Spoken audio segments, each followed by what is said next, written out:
தவளை தன் வாயால் கெடும். ஒரு கிராமத்தின் ஆற்றங்கரை குளத்தில் 2 தவளைகள் வசித்து வந்தன. அதில் ஒரு தவளைக்கு நல்ல எண்ணமே கிடையாது.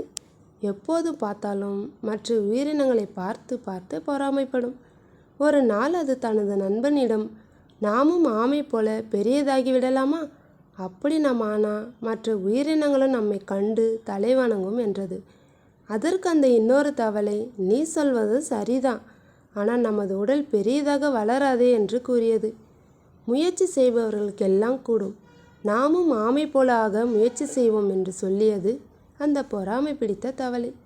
பிறகு அது மூச்சை கொஞ்சம் கொஞ்சமாக உள்ளுக்குள் இழுத்தது.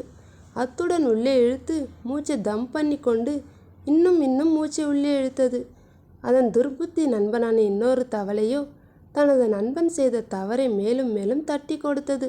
நண்பா, அப்படித்தான், இது போதாது, இன்னும் இன்னும் மூச்சை உள்ளே இழுத்து கொண்டே இரு என்றது.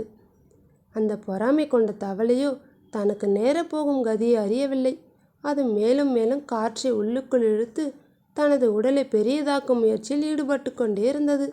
அதன் பயனாய் இறுதியில் தனது வயிறு வெடித்து இறந்தது. பொறாமை என்பது அனைத்து தீய குணங்களுக்கும் அண்ணன். அது வீணான ஆசைகளுக்கும் முயற்சிகளுக்கும் இடம் தந்து இறுதியில் ஒரு மிகப்பெரிய ஆபத்தையும் உருவாக்கி தந்துவிடும்.